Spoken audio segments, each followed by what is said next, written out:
Hello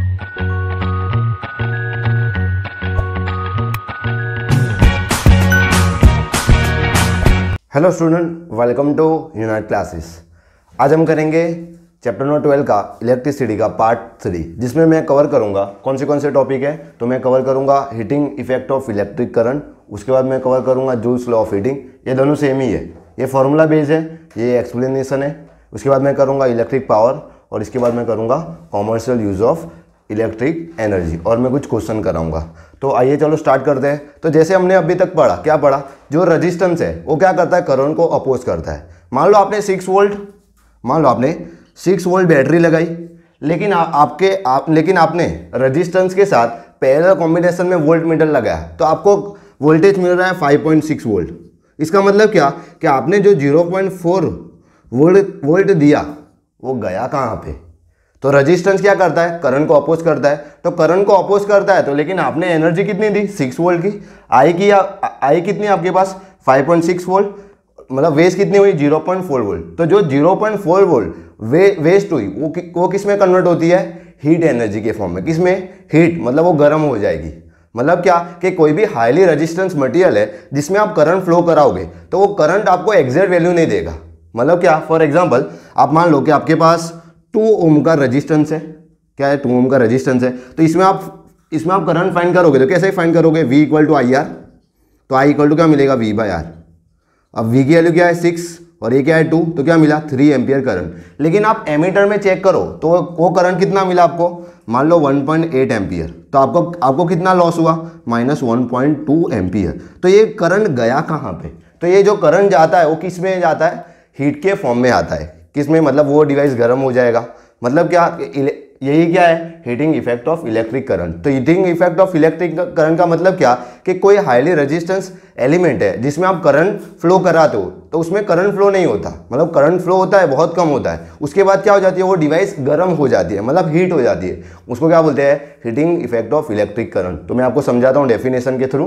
तो क्या heating effect of electric current, तो if a conductor is purely resistor है, मतलब क्या है, प्योरली रजिस्टर है वो, तो क्या होगा, then the source of energy, जो आपने सोर्स ऑफ एनर्जी, इसमें क्या थी, बैटरी। तो जो सोर्स ऑफ एनर्जी बैटरी थी, get dissipated in the form of heat. वो किसके फॉर्म में, किसके फॉर्म में डिसिपेट हुई, हीट के फॉर्म में। मतलब क्या कि आपने जो एनर्जी दी वो एनर्जी वेस्ट तो नहीं होनी चाहिए। तो एनर्जी किस में कन्वर्ट होगी, हीट एनर्जी के अंदर। किस में कन्वर्ट होगी, हीट एनर्जी के उसमें। मतलब क्या कि जैसे इलेक्ट्रिक हीटर है, बाद में इलेक्ट्रिक आयरन है, तो वो सब कौन से इसके एप्लीकेशन है। वो क्या है, इसके एप्लीकेशन, मतलब वो क्या होता है, हाईली रेजिस्टेंस एलिमेंट होता है जिसमें आप वोल्टेज फ्लो कराते हो तो करंट फ्लो होगा। तो करंट फ्लो होगा तो क्या होगा, बहुत गर्म हो जाएगी। किसके वजह से, एज पर दिस लॉ, अगर कोई भी हाईली रेजिस्टेंस एलिमेंट है जिसमें आप पोटेंशियल, मतलब बैटरी सोर्स या कुछ भी लगाओगे तो वो क्या होगा, गर्म हो जाएगा। किसके वजह से, तो रेजिस्टेंस के वजह से, करंट ज़्यादा फ्लो होने के भी वजह से होता है।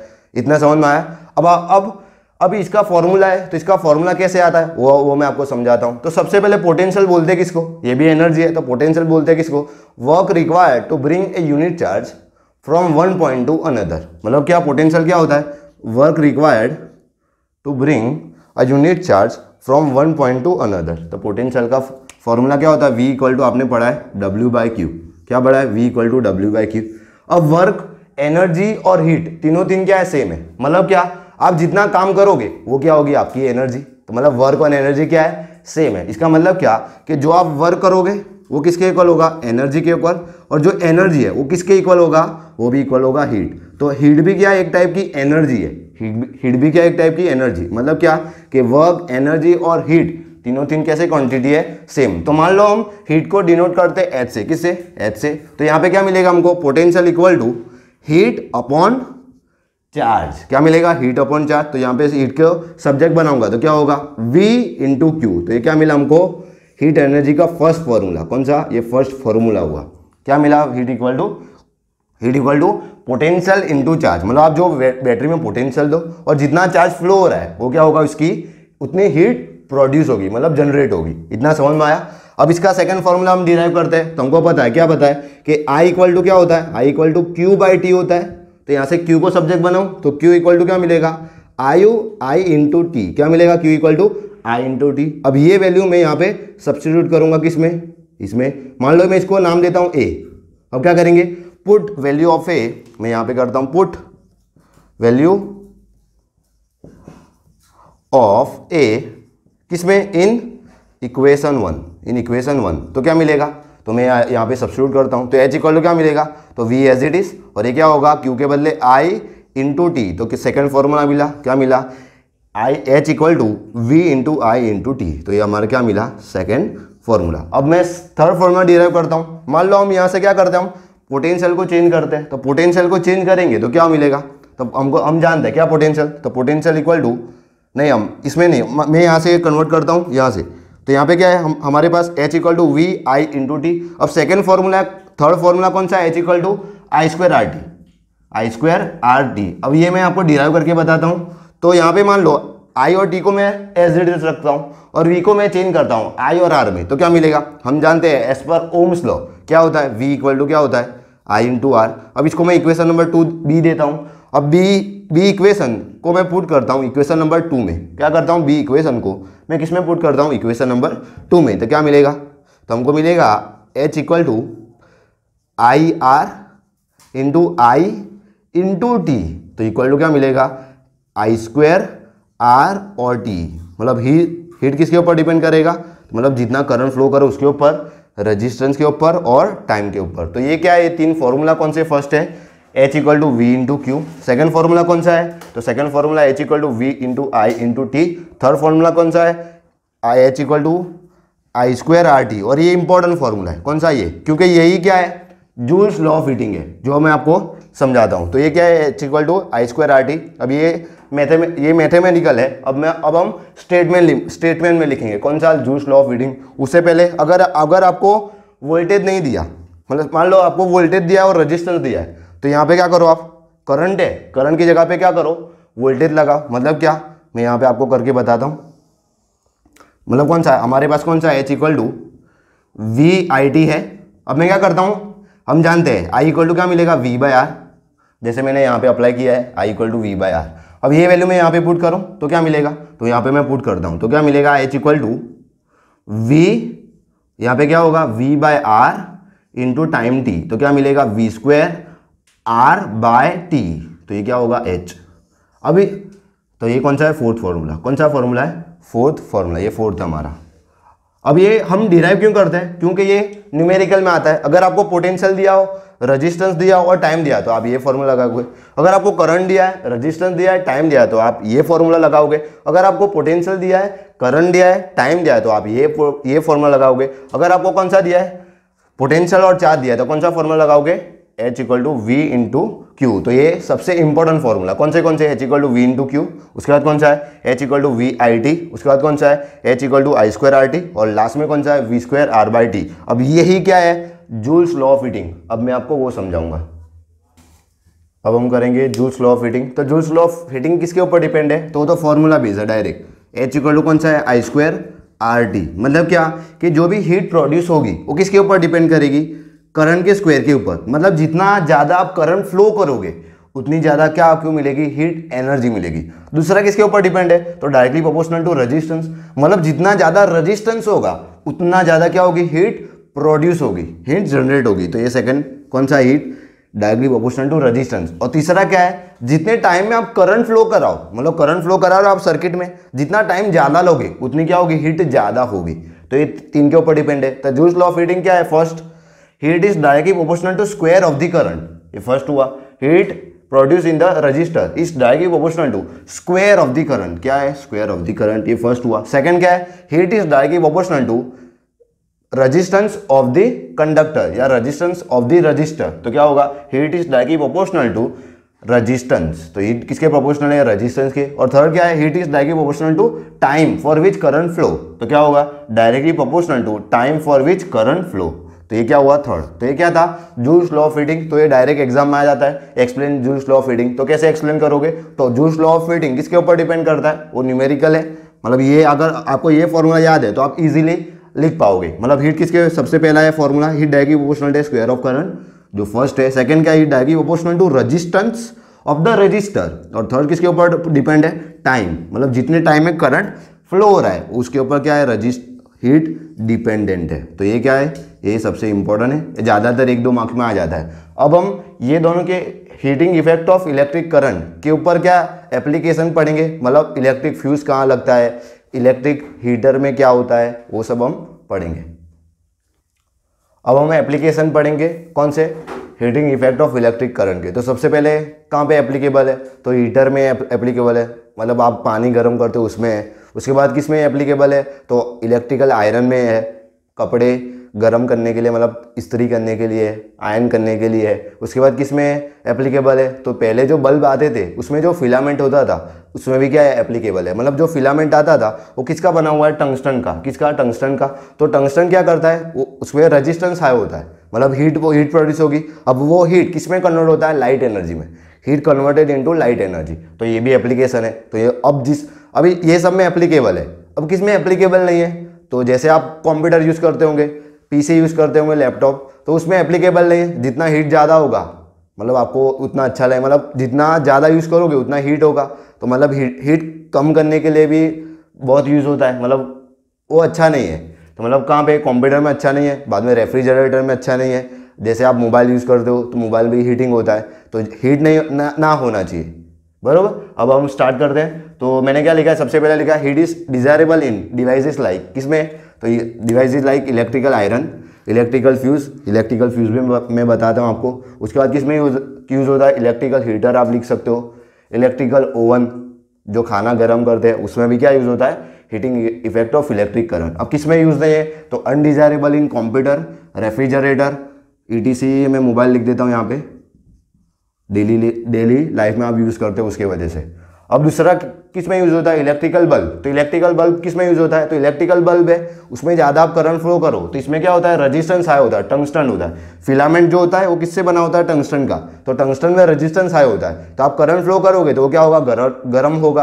अब वो गर्म होगा मतलब क्या मिला, हीट। वो हीट किस में कन्वर्ट होती है, लाइट में। तो ये कौन सा एग्जाम्पल है, इलेक्ट्रिकल बल्ब। अब इलेक्ट्रिकल फ्यूज, तो इलेक्ट्रिकल फ्यूज किस में यूज होता है, मान लो कि कुछ टाइम में क्या होता है, पोटेंशियल ज़्यादा ड्रॉप हो जाता है, मतलब पोटेंशियल हाई हो जाता है, कुछ टाइम में पोटेंशियल कम होता है, कुछ टाइम में करंट ज़्यादा फ्लो होता है, कुछ टाइम में करंट फ्लो कम होता है। तो इस सिचुएशन में क्या यूज़ होता है, इलेक्ट्रिकल फ्यूज। मतलब ज़्यादा करंट फ्लो होगा तो क्या करेगा, सर्किट को बंद कर देगा, समझ में आया। अगर कम फ्लो होगा तो सर्किट क्या करेगा, ज़्यादा फ्लो कर देगा। अगर ज़्यादा वापस क्या हुआ, करंट फ्लो हुआ तो सर्किट को क्या करेगा, क्लोज कर देगा। तो क्या है मतलब, electrical fuse it is a device protect electrical circuit. किसमें यूज होता है, प्रोटेक्ट करता है इलेक्ट्रिकल सर्किट को। अब कैसे करता है, तो by stopping the flow of electrical current in case of short circuit हो तब, मतलब ज़्यादा करंट फ्लो और ओवरलोडिंग हो तब। अब ये टॉपिक हम वापस पढ़ेंगे कौन से, चैप्टर नंबर 13 में। अब लास्ट कौन सा है, अब इसमें अब फ्यूज को कनेक्ट कैसे करते हैं, तो इसको सीरीज में कनेक्ट करते हैं। उसका लो मेल्टिंग पॉइंट है, जैसा हीटर का इलेक्ट्रिकल आयरन और इलेक्ट्रिकल फ्यूज, इसमें क्या होता है, इलेक्ट्रिकल आयरन इलेक्ट्रिकल हीटर में वो किससे होता है, इसका मेल्टिंग पॉइंट हाई होता है, मतलब वो बर्न नहीं होता, जल नहीं जाता। तो मतलब क्या कि उनका मेल्टिंग पॉइंट हाई है, उनका ज़्यादा रेजिस्टेंस है। तो ये सब इलेक्ट्रिकल फ्यूज में क्या होगा, इसका सबका उल्टा, मतलब क्या है, it is always connected in series, सबसे फर्स्ट पॉइंट। अब इनका क्या है, लो मेल्टिंग पॉइंट, ये इंपॉर्टेंट है। उनका क्या है, लो मेल्टिंग पॉइंट। अगर मेल्टिंग पॉइंट ज़्यादा होगा तो वो हीट हो जाएगा, तो हमको हीट नहीं करना, मतलब क्या है, लो मेल्टिंग पॉइंट। उसके बाद कौन सा, इट इज, अभी वो किससे बना होता है, तो एलॉय से बना होता है। किससे, एलॉय। कौन से है, तो टीन है, कॉपर है, एल्यूमिनियम है। तो ये क्या है, एग्जाम्पल है, आपके एनसीईआरटी में भी है और ज़्यादातर ये 1-2 मार्क में आता है। मतलब एप्लीकेशन बताओ डेली यूज में कहाँ पे heating effect of electric current use होता है। अब हम करेंगे इलेक्ट्रिकल पावर और commercial unit of electrical energy. अब हम करेंगे इलेक्ट्रिकल पावर। तो आपने पावर पढ़ लिया है क्लास 9 में। पावर होता क्या है, तो work done per unit time, उसको क्या बोलते हैं, पावर। तो डेफिनेशन तो सेम है। तो क्या, electrical energy, electrical power start करेंगे। तो इलेक्ट्रिकल पावर की डेफिनेशन क्या होगी, electrical power it is defined as work done per unit time.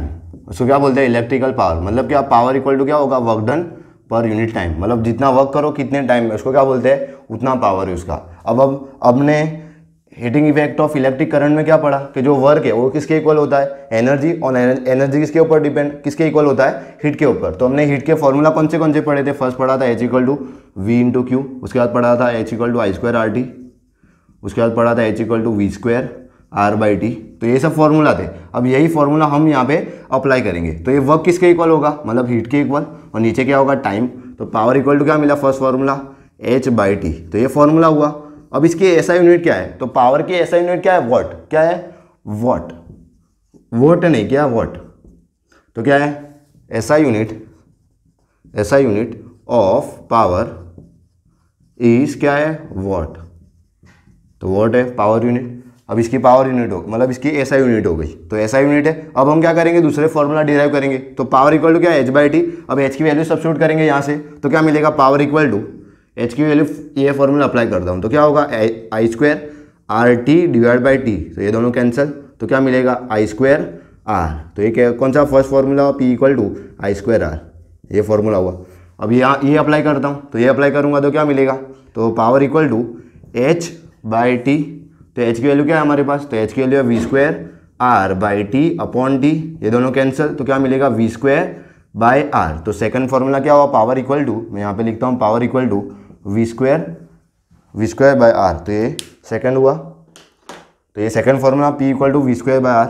अब थर्ड फॉर्मूला हमने क्या पढ़ा, H इक्वल टू VIT, ये भी फॉर्मूला है हमारा एक, तो H इक्वल टू VIT। अब ये फॉर्मूला अप्लाई करेंगे तो क्या मिलेगा, P इक्वल टू H/T होता है, तो H की वैल्यू सब्स्टिट्यूट करता हूँ वहाँ से, तो क्या होगा, VIT/T। तो क्या होगा, TT कैंसिल, तो क्या मिलेगा, P इक्वल टू V/I। तो ये सब क्या है, फॉर्मूला है। कौन से है, तो यहाँ पे मैं लिख देता हूँ एक लाइन में। तो क्या होगा, P equal to H/T first formula, second formula P equal to क्या है, ये दिया सेकंड, V/I। अब ये लिखता हूँ P इक्वल टू क्या, कौन सा है, P इक्वल टू I²R।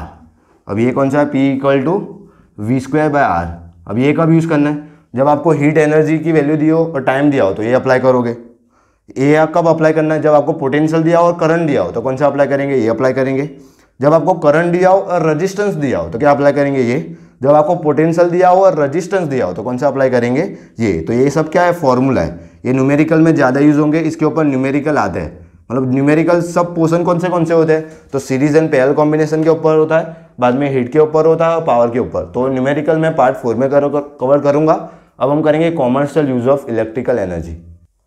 अब हम करेंगे commercial use of electric energy. तो ये तो कॉमर्शियल यूज मतलब क्या, कि आपके घर में जो यूज़ होता है वो। तो आपके घर में कौन सा बिल आता है, तो वो बिल आता है किसमें, यूनिट के अंदर आता है। मतलब मान लो कि आपने एक महीने में 30 यूनिट यूज़ किए, और मान लो कि वो एक यूनिट का रेट है 5, तो कितने होंगे, 30 × 5 तो करेंगे 150 रुपीज़। ये तो मैंने एग्जाम्पल सिर्फ दिया, समझ में आया। मतलब ये यूनिट है, तो यूनिट क्या है, कॉमर्शियल यूनिट ऑफ एनर्जी है, इलेक्ट्रिकल एनर्जी। अब ये यूनिट है, तो यूनिट होता क्या है, तो ये होता है मतलब क्या, कि अगर 1 किलोवाट क्या, अगर मतलब इसका मतलब क्या कि 1 किलोवाट एनर्जी आप दे रहे हो कितने में, 1 आवर में, उसको क्या बोलते हैं इसको, 1 यूनिट। तो commercial unit of electrical energy क्या है, 1 किलोवाट आवर। तो मैं यहाँ पे लिखता हूँ वो क्या है, तो वो है 1 किलोवाट आवर। ये क्या है, commercial unit of electrical energy. ये आप इसमें मेजर करते हैं, मतलब घर में किसमें मेजर करते हैं, मतलब जितना किलोवाट क्या हुआ, एनर्जी आप दे रहे हो कितने, 1 आवर में, उसको क्या बोलते हैं, कॉमर्शियल यूनिट ऑफ एनर्जी। और वही किसके इक्वल होता है, 1 यूनिट के। मतलब 1 यूनिट, अगर आपको बोले कि यूनिट की वैल्यू क्या है, तो 1 यूनिट इक्वल टू क्या होगा, 1 किलोवाट आवर। मतलब क्या कि 1 किलोवाट, तो सबसे पहले 1 किलोवाट कहते हैं किसको, तो मतलब क्या कि मतलब 1000 वाट, उसको क्या बोलेंगे हम, 1 किलोवाट। 1000 वाट को क्या बोलेंगे हम, 1 किलोवाट। अब आपको मैं डिराइव करता हूँ जो डेरिवेशन है, 1 किलोवाट इक्वल टू कितना, 1 किलोवाट आवर इक्वल टू कितना एनर्जी होगा, मतलब कितना जूल होगा। तो ये किलोवाट, ये किसकी यूनिट है, ये पावर की है, और ये आर क्या है, टाइम है। तो पावर इंटू टाइम क्या होता है, एनर्जी। तो हमने अभी पढ़ा पावर इक्वल टू क्या होता है, H/T होता है। अब मैं इसको यहाँ पे ले जाऊँ तो क्या होगा, power into T equal to क्या होगा, H। अब H की ऐसा यूनिट क्या है, जूल। क्या है इसकी ऐसा यूनिट, जूल।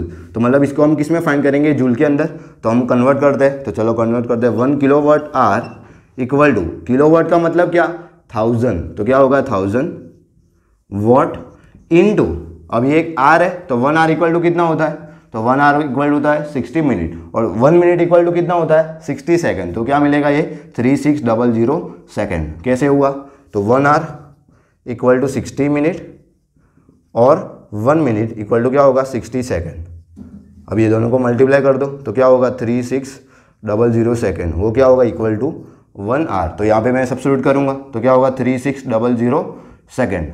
अब वॉट इंटू सेकेंड क्या होगा, मतलब पावर इंटू टाइम क्या होगा जूल, तो ये जूल हो गया, मतलब इसकी ऐसा यूनिट क्या हो गई जूल। अब 1000 है, इंटू करना है हमको 3600, तो क्या होगा ये 1 2 3 4 5, तो मिलेगा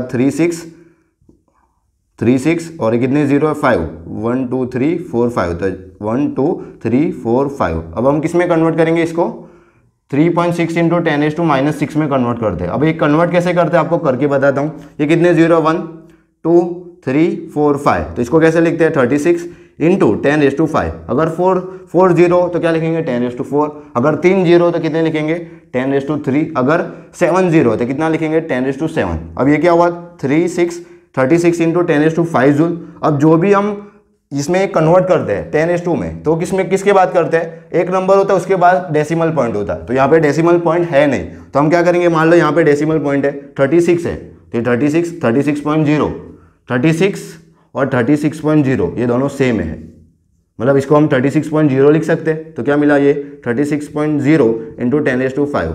अगर याद रखना, अगर आप कहाँ पे जाओ लेफ्ट हैंड साइड जाओ तो पावर ऐड होगा और राइट हैंड साइड जाओ तो पावर माइनस होगा। तो यहाँ पे क्या होगा 3.6 इंटू 10⁻⁻6 जूल। अगर आप राइट साइड जाओ तो क्या होगा पावर ऐड होगा, अगर आप लेफ्ट साइड जाओ तो पावर ऐड होगा, अगर आप राइट साइड जाओ तो पावर क्या होगा माइनस। फॉर एग्जांपल आपको करना है 765.32, तो ये कितने पावर जाओगे आप लेफ्ट साइड 1 2, तो क्या होगा 76532, ये पॉइंट यहाँ पे होगा, कितना होगा 10⁻2 प्लस में होगा।